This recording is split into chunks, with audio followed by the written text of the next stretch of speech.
We basically just have an issue regarding child support to litigate. I'll put on testimony, basic testimony for the case, but just to give the court and for the record a heads up, that's kind of what the issue is this morning as I understand it. Casa is with us. Ms. Grant is with us representing the children.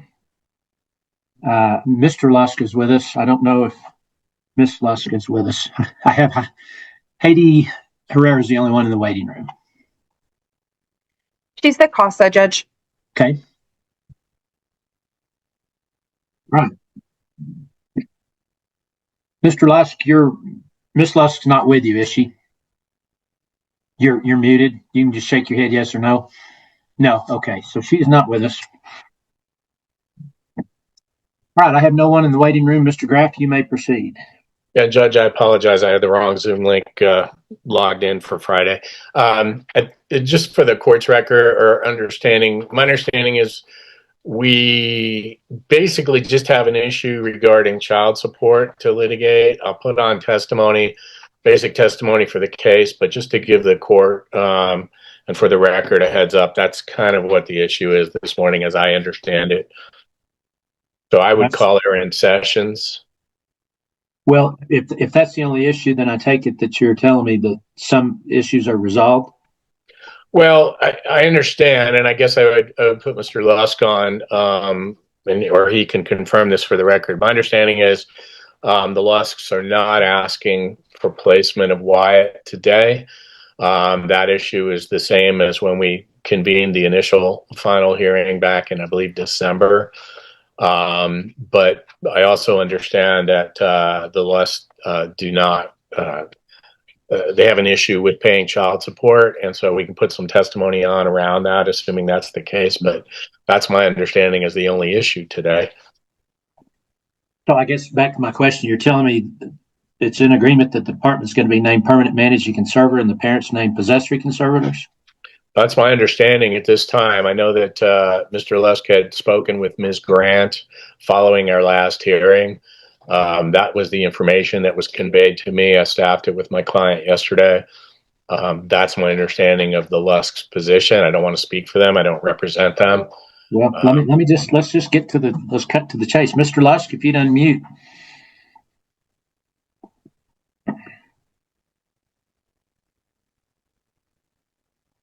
Okay. Is that your agreement today, sir? Yes. Okay. As far I'm not talking about child support. We'll get to that in a minute, but I have to set child support. But you're in agreement the department will be named permanent managing conservator. You and your wife will be named what's called possessory conservators. And I guess as far as today, Wyatt's placement would remain the same. Is that everybody's agreement on what we have agreed on? Yes. Okay. Now, Miss Lusk is not with us. Can you represent that that's her agreement too? Yes, I can. Okay. Do you know why she's not with us, just so I'll know? She can't get on. She has no Wi-Fi where she's at. Okay. All right. Okay. All right, then. Okay, then we can take up the child support issue for what it's worth. Go, Mr. Graff, you got a witness? Yeah, I would ask, I guess I'll ask Mr. Lusk to testify first. Okay. Right, Mr. Lusk, if you'd raise your right hand, you swear the testimony you give will be the truth, the whole truth, and nothing but the truth. I do. All right, thank you. Mr. Graff. Thank you, Your Honor. Good morning, Mr. Lusk. And we've confirmed at this point that you're in your wife's position is you're not ready to have Wyatt back home today. But my understanding in talking with Ms. Grant and Ms. Sessions is that you don't feel that you should have to pay child support. And I know you have some reasons for that you have communicated to Ms. Grant. Is that correct? Correct.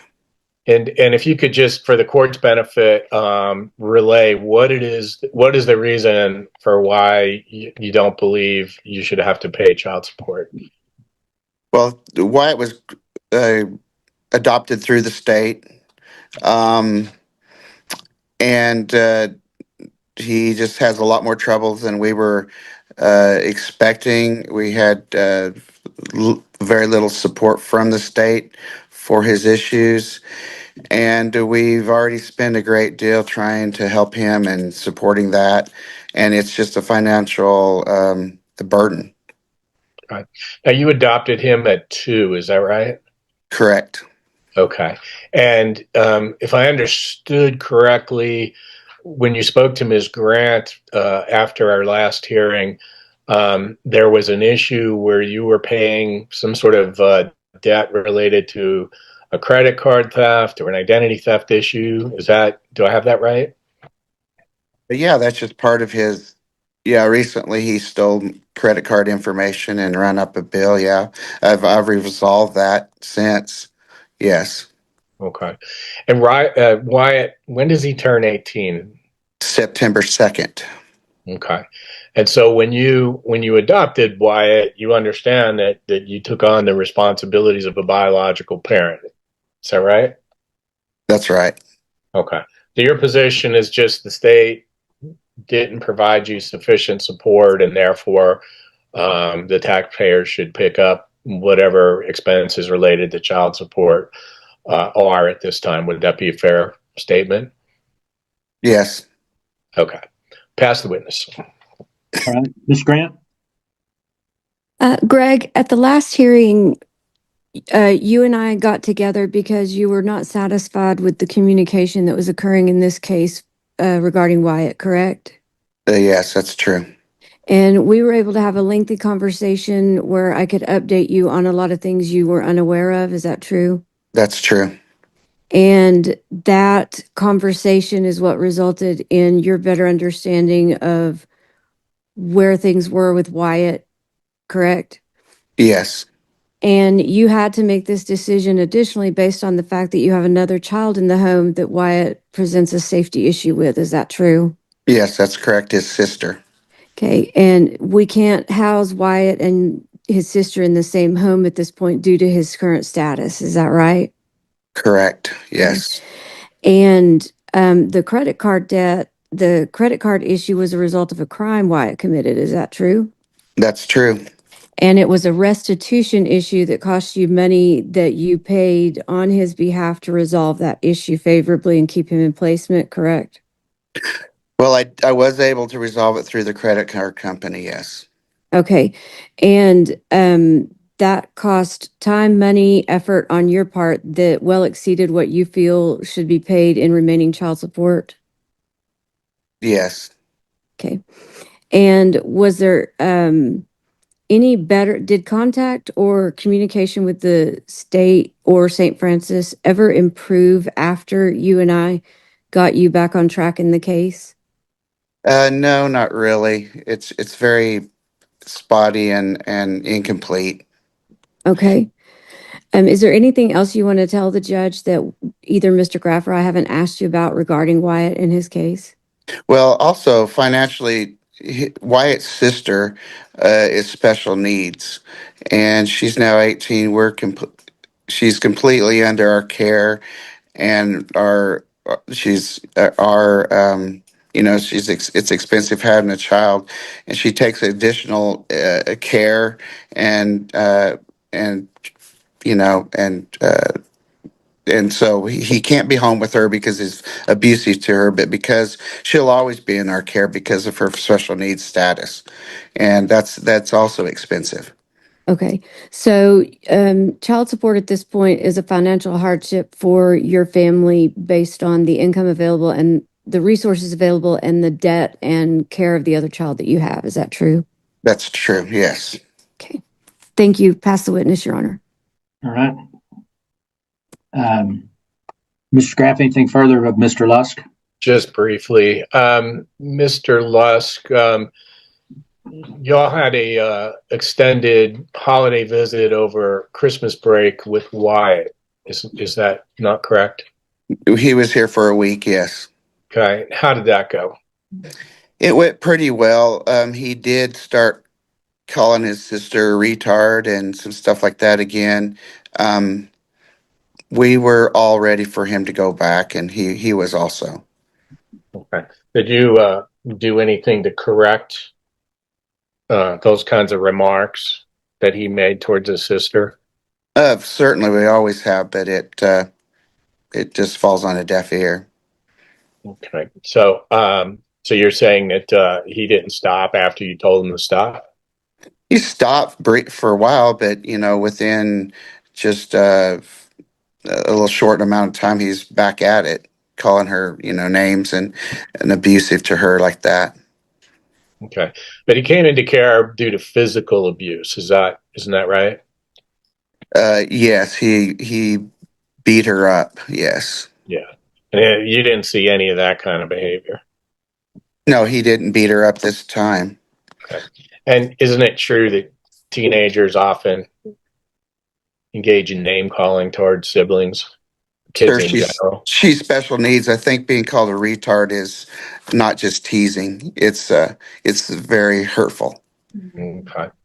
Now, at the last hearing, Judge Graham ordered you to provide tax returns to my client. Have you done that? I did. Okay. When were those sent? I sent them before the due date he gave me. Sent them to the email on the bottom of the form. Okay. And okay. And okay. No further questions. Thank you. Okay. All right, then, Mr. Lusk, if your daughter's special needs and she's 18, does she qualify for any type of assistance for y'all to take care of her? She's not receiving anything right now. We're trying to get some of that in place, but it's a difficult process. But you're still trying. We are. Okay, now tell me about this credit card theft. When did that occur? When did Wyatt supposedly? I guess what, did he steal some credit cards or what? All right, guys, buckle up, because this courtroom moment quietly sets the tone for everything that follows. What seems like routine attendance suddenly sharpens into focus when the attorney admits the case boils down to one issue: child support. That single statement reframes the entire hearing. The judge immediately presses, signaling that decisions may already be locked in. There's subtle tension here, agreements hinted at, unresolved responsibilities looming. In under 20 seconds, we're pulled into a legal conflict where emotions, finances, and parental duty are about to collide. It's calm on the surface, but the stakes are already clear. No, I purchased a game for him online, and he was able to capture that credit card number, although he promised me he would not do that several times. And then he made quite a few efforts to purchase games and stuff with it online. Well, did he purchase them? Were you out money because of that? Well, no, I was able to get that resolved with the credit card company. Okay, so I'm not getting a clear story here. I heard testimony that you had to incur some debt because of him. I'm not hearing any debt you incurred. I was able to get that reversed. I did not have to pay that. All right. So you're not out any money because of what he did? No. Okay, well then I've been misled here today, which I really don't appreciate. Okay, anything else from anybody? All right, Mr. Lusk, you work? I do. All right, your wife work? She does, yes. Full time? Yes. And you're full time? Yes. Okay. All right, anything else from anybody? No, Your Honor. All right, then, Ms. Grant, recommendations? Your Honor, for clarification to the court, my understanding of the credit card debt was prior to him resolving it, and so I was unaware it did not cost any money. That's true, yes. I didn't want the court to feel I had misled the court, so I just wanted to clarify for the record. Okay, any other recommendations? Yes, that Wyatt remain in his current placement, as that's his desire, Your Honor. Wyatt enjoys seeing his family, but he does not want to reside back at home. So staying in his placement and the department being PMC would meet the child's desires. All right, guys, this is where the hearing fully unfolds and the pressure mounts. Testimony reveals a family overwhelmed by behavioral issues, financial strain, and fear for another child's safety. The parents argue they've already paid enough, emotionally and financially, while the state insists responsibility doesn't disappear. As questioning deepens, cracks appear in their claims, especially around alleged financial losses. Then comes the turning point. The judge realizes the court may have been misled. From there, the outcome is inevitable. Despite sympathy, the ruling is firm. Support will be ordered, placement stays the same, and accountability is enforced. I think that child support has to be ordered in this case, even though the parents disagree, but that is my recommendation, that child support be ordered at Okay. the required rate. Okay. All right, then. Let's see, Casa. Does Casa have anything to add? Nothing to add on the child support, Your Honor. Just as in placement, he is doing well, and we were told that he was excited when he went back. He had a good visit at home. Yeah. Okay. All right, then. All right. I will continue the department or I will name the department permanent managing conservator. I will name both parents permanent possessory conservators. I will continue Wyatt's current placement. I'll set each parent's child support based on minimum wage. I haven't heard anything to lead me otherwise, so I'll set it based on minimum wage, and I'll set their medical reimbursement at $25 per month each. Both of those will be due and payable beginning on, let's say, March 1st, 2026, and they'll be due and payable at the same day of each month thereafter until he either ages out or other court orders. So it won't be long, but I've got to order some support. So, okay. I will set our first review hearing for April 1st, 2026. That will be by Zoom, just like today's hearing. So anybody can go on the court's online docket a day or two before April 1st to see exactly what time we'll have that hearing so that you don't have to wait around in the waiting room. Okay, I'll be in recess on this case. I'll be back at 11:30 to call a placement review after final order on a Donley County case involving the Bernard, Tates, Chambers, and Anderson children. So we'll be in recess. Everybody have a good rest of your week and have a good weekend. Thank you, Judge. I'll be back at 11:30. Okay.